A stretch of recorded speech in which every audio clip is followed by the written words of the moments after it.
आप में से कई माताएं ऐसी बैठी है जो सावन के सोमवार का व्रत करती हैं। आप में से और हम में से कई माताएं बहन भाई ऐसे होंगे जो व्रत करे होंगे तो उन्होंने एक टाइम फलाहार किया होगा, एक टाइम जम के बोलो भोजन किया होगा। आप में से कई लोग ऐसे होंगे जिन्होंने एक टाइम फलाहार करा तो दूसरे समय पर भी फलाहार किया होगा। आप में से कुछ लोग ऐसे होंगे जो एक टाइम केवल फलाहार करे होंगे, दूसरे समय कुछ भी नहीं लिया। बोलो बोलो सही है कि गलत है? अब ईमानदारी से बोलना। आप में से कई लोग ऐसे होंगे जिन्होंने दिन भर कुछ भी नहीं खाया होगा, केवल एक गिलास दूध, एक फल और बाबा का प्रसाद लेकर और व्रत कर लिया। अब आप में से कई लोग ऐसे भी होंगे जिन्होंने दोनों समय भोजन करा होगा और सवेरे नाश्ता भी किया होगा, दिन में पानी पूरी भी खाई होगी, शाम को थोड़ा भगर भी, सब खाया। अब जरा बहुत बहुत गहन चिंतन वाला विषय है, जरा ध्यान दीजिएगा। एक व्रत करा, एक टाइम भोजन, एक टाइम फलाहार, एक ने व्रत करा दोनों समय फलाहार, एक ने व्रत किया कि मैं कुछ नहीं खाऊंगा, एक फल, एक गिलास दूध, एक ने सब कुछ खाया, मतलब दिन भर भोजन कर, दिन भर भोजन कर। अब जो एक समय फलाहार कर रहा है वो भी शंकर का भगत है, जो एक दोनों समय फलाहार कर रहा है वो भी शिव का भगत है, जो एक फल ले रहा है और एक गिलास दूध ले रहा है वो भी शिव का भगत है, और जो दोनों समय भोजन कर रहा है वो भी शिव का भगत है। अब शंकर जी से पूछा जाए कि इनमें से तुम मुक्ति किसको दोगे, इनमें से तुम मोक्ष किसको दोगे, इनमें से सबसे पहले तुम किसकी सुनोगे, किसकी सुनोगे? तो भगवान देवाधिदेव महादेव का चरित्र कहता है माता पार्वती से, पार्वती भले तुम भूखे रहो मत रहो, पर इतना जरूर करो कि किसी का दिल ना दुखे तो मैं प्रसन्न हो जाता हूं और वर प्रदान करूं। तुमने व्रत किया ना किया, तुमने साधना करी ना करी, तुमने तप किया ना किया, तुमने उपास किया ना किया, पर इतना जरूर करो कि जिस दिन तुम्हारा व्रत है, जिस दिन तुम्हारा उपास है, उस दिन तुम्हारे मुख से अपशब्द ना निकले, जिस दिन तुम्हारा व्रत है उस दिन तुम्हारे मुख से आड़ा टेढ़ा ना निकले, जिस दिन तुम्हारा व्रत है उस दिन तुम अपने पिता, पति और परमात्मा, इन तीन के झूठे बर्तन अवश्य घिसे, अवश्य मांझे।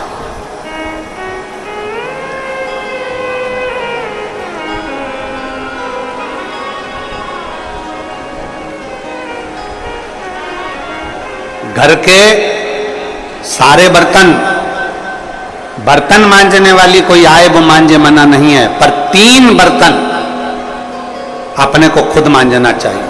पहले नंबर पर पिता के झूठे बर्तन, दूसरे नंबर पर पति के झूठे बर्तन, और तीसरे नंबर पर परमात्मा के झूठे बर्तन हमें स्वयं मांजना चाहिए, हमें स्वयं। इन 3 के बर्तन अगर दूसरे मांजते हैं तो आधे से ज्यादा वस्तु पर हक जो बर्तन मांजता है उसका हो जाता है। अब तुम समझ लेना अच्छे से, हम इसको बहुत विस्तार से नहीं कहेंगे। मालूम पड़े पिता के झूठे बर्तन अगर आप मांज रहे हो, पिता के सामने आप झूठे बर्तन उठा रहे हो, पिता के सामने आप बर्तन लेकर जा रहे हो, पिता के सामने आप उनके बर्तनों को मांज रहे हो, पिता के सामने आप उनके बर्तन उनके कमरे में उठाने जा रहे हो, पिता के सामने आप उनके झूठे बर्तन ले जाकर घिस रहे हो, मांज रहे हो, साफ कर रहे हो, तो पिता आपको देखेंगे, देखेंगे तो उनके मन में आएगा मेरी बहू कितनी अच्छी है, देखो सारे बर्तन वो मांजने वाली मांजती है पर मेरा झूठा बर्तन मेरी बहू मांजती है। तो पिता अपनी तिजोरी का माल निकाल के चुपचाप से तुमको दे। ये मेरी बहू है। सारे बर्तन दूसरे मांजते हैं, पर मेरी बहू मेरे बर्तन मांजती है, मेरी बहू मेरी सेवा करती है, मेरी बहू मेरी चाकरी करती है, मेरी बहू मेरे बर्तन घिसती है। दूसरे नंबर पर पति, पति के बर्तन, पति ने जिस बर्तन में भोजन किया है उसका बर्तन बर्तन मांजने वाला नहीं, उसके बर्तन पत्नी को मांजना चाहिए।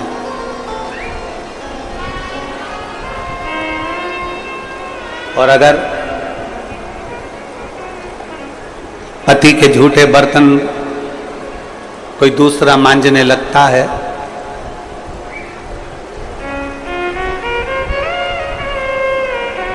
तो एक दिन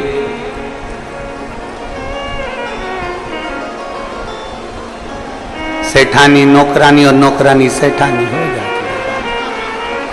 कोई भरोसा नहीं, बहुत सावधानी, बहुत सावधानी।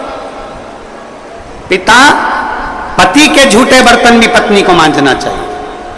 स्वामी के जब झूठे बर्तन मांजोगी, पति की दृष्टि में आएगा सारे घर के बर्तन दूसरे मांजते हो, पर मेरी पत्नी मेरे बर्तन मांजती है, मेरी पत्नी मेरे झूठे बर्तन उठाती है, मेरी पत्नी मेरे झूठे बर्तन संभालती है, मेरी पत्नी मेरे झूठे बर्तन उठाकर रखती है। मतलब उसकी दृष्टि में आपका भाव बढ़ता चले जाएगा। तो आपको जिस दिन तुम बोलो कि मुझे ये चाहिए, पति को याद आ जाएगा ये मेरी सेवा करती है, झूठे बर्तन तक संभालती है, तो तुरंत साड़ी भी दिलाएगा, करवा चौथ की अंगूठी भी दिलाएगा, निश्चित। एक पिता, एक पति, और तीसरे नंबर पर बोलो, सब बोलो जम के जरा, परमात्मा। तुम्हारे घर में भगवान का मंदिर है, तुम्हारे घर में छोटा सा शिवालय है, तुम्हारे घर में छोटा सा देवालय है, तुम्हारे घर में छोटा सा मंदिर बना हुआ है, उस मंदिर में तुम भगवान की पूजन करती हो, पूजन करने के बाद भगवान को स्नान कराती हो, स्नान करा हुआ बर्तन रखा रहता है, लोटा रखा रहता है जल चढ़ाने वाला, भगवान के भोग लगाने की छोटी सी कटोरी होती है, भगवान को पानी पिलाने का छोटा सा लोटा होता है, कलश होता है, झारी जी होती है या कोई गिलास होता है।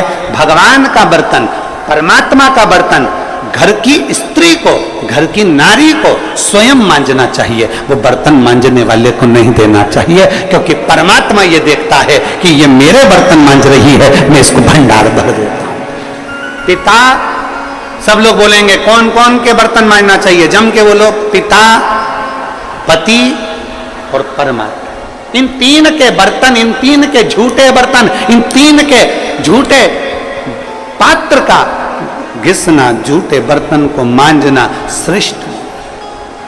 पिता, पति और परमात्मा।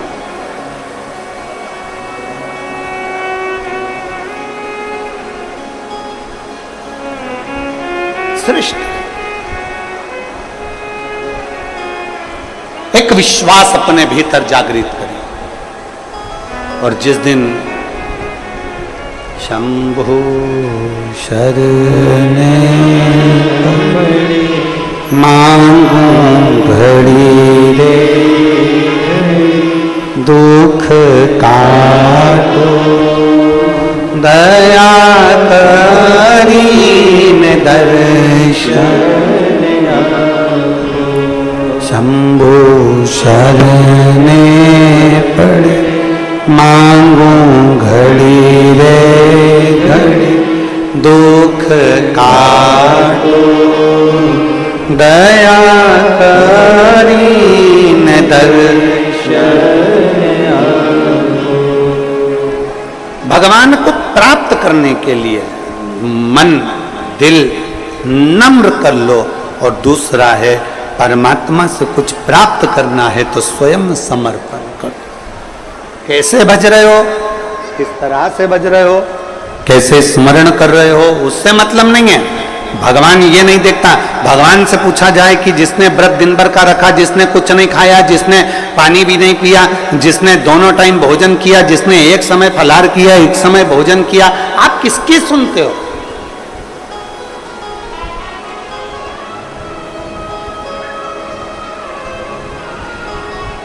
आप किसकी सुनोगे? तब भगवान शिव कहते हैं, तब भगवान शंकर कहते हैं, शिव माता पार्वती जी से कहते हैं, पार्वती जो किसी का दिल ना दुखा,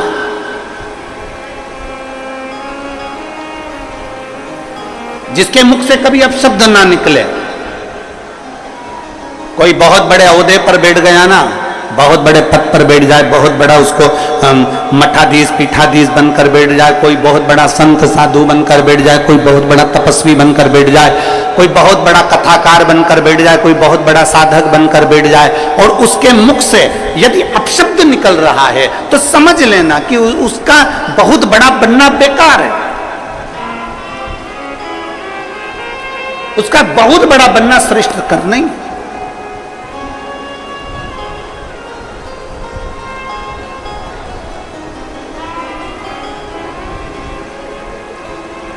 एक बहुत सुंदर कथा थी।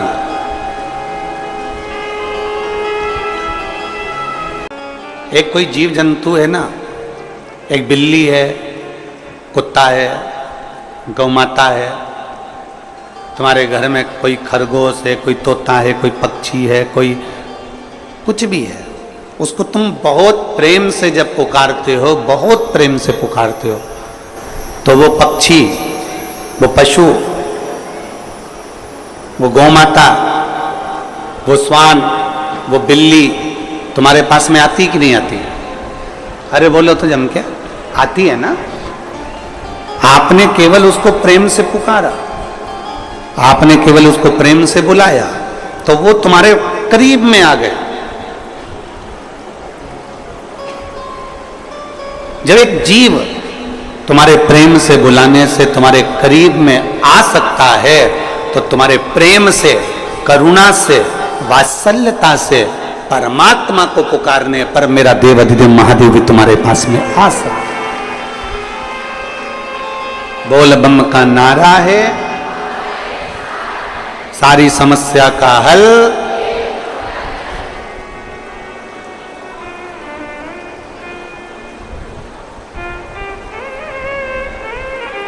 कुछ मेहनत हाथ की, बाकी कृपा भोले।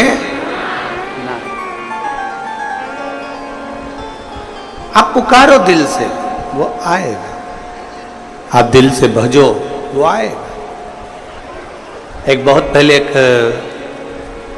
लाइन आप लोग गुनगुनाते थे, कौन कहता है भगवान आते नहीं, बेर शबरी के जैसे खिलाते।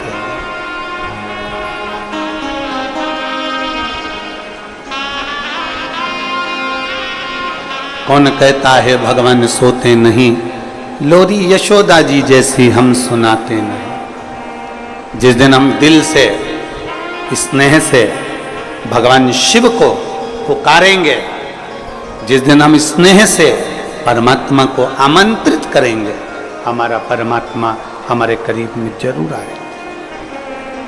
तो देरी नहीं लगा सकता। शिव महापुराण की कथा क्या सिखाता है? भगवान शंकर की कथा केवल यही सिखाती है कि आप जिस परिस्थिति में हैं, आप जैसी भी परिस्थिति में हैं, उस परिस्थिति में परमात्मा को पुकारो।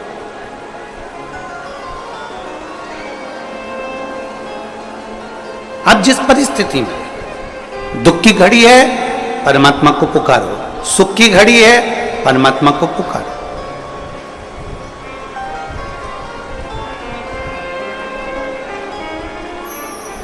ये बोलबम सेवा कल्याण समिति भिलाई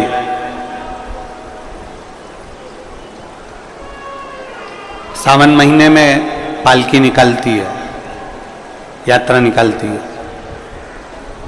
किसके आश्रित होकर निकालती है? कोई समिति अपने आश्रित होकर नहीं निकालती। जिस देवाधिदेव महादेव की पालकी निकल रही है, जिस देवाधिदेव महादेव की पालकी का स्मरण हम कर रहे हैं, वो पालकी भी अगर निकल रही है तो उसके आश्रित होकर ही निकल रही है। ये कथा भले बोलबम सेवा कल्याण समिति करा रही है, दया सिंह जी अध्यक्ष हैं प्रदेश इस समिति से, तो वो इस कथा को करा रहे हैं, पर माना जाए ये कथा के लिए निमित्त दया सिंह जी को बनाया, कल्याण समिति को बनाया, पर कराने वाला तो सावन के महीने में मेरा देवाधिदेव महादेव है। निमित्त इनको बना दिया, पर कराने वाला वो देवाधिदेव महादेव है। और आपसे भी निवेदन है, आप जितनी मात्रा में यहाँ पर माताएं बैठी हैं, मेरी जीजियां बैठी, मेरे जीजा बैठे, मेरी बेटियां बेटे, जो इस कथा में बैठे हुए हैं, उनसे भी निवेदन है, आप इतने बरसते पानी में नहीं आ सकते थे, आप इतने बरसते पानी में नहीं आ सकते थे, पर आपको कथा तक लेकर आना, कथा में बिठाना और कथा श्रवण करने का बल प्रदान करना, ये किसी के बस की बात नहीं, केवल देवाधिदेव महादेव के बस की। प्रदान करना ये किसी के बस की बात नहीं, केवल देवाधिदेव महादेव के बस की बात। किसकी सामर्थ्य था?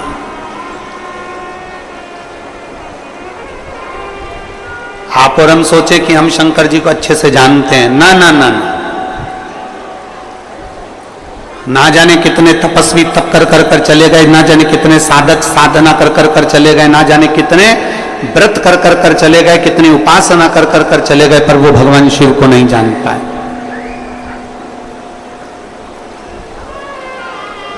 आप और हम इतनी जल्दी भगवान शिव को नहीं जान सकते, आप और हम इतनी जल्दी भगवान शंकर को नहीं जान सकते। कितने तपस्वी, कितने साधक, कितने उपासक, कितने व्रत करने वाले, कितने साधना करने वाले भगवान शंकर की भक्ति को धारण करते करते करते करते करते करते चले गए, पर शिव को नहीं जानते।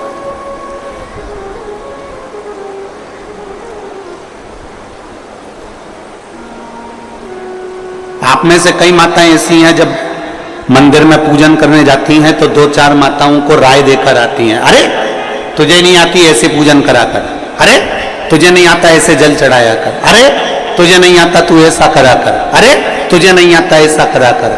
मेरी उन माताओं से निवेदन है, आपको जो आता है ना वो आप अपने दिल में रखिए, अगर उसको बताना ही है ना तो मंदिर से बाहर निकल कर बताओ, पर मेरे महादेव के सामने कोई राय मत दीजिए, कोई विचार मत दीजिए।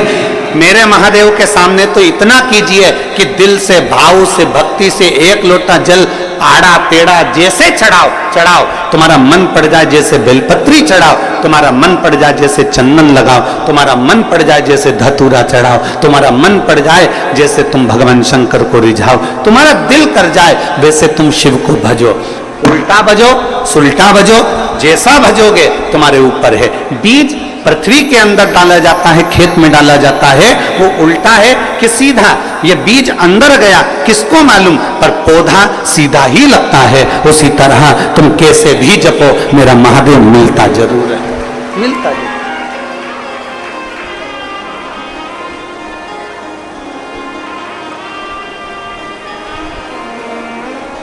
हमारी आदत होती है, हम चार लोगों को जाकर बताते हैं तूने ऐसा गलत कर दिया, तूने ये गलत कर दिया। नहीं, शिव के सामने नहीं।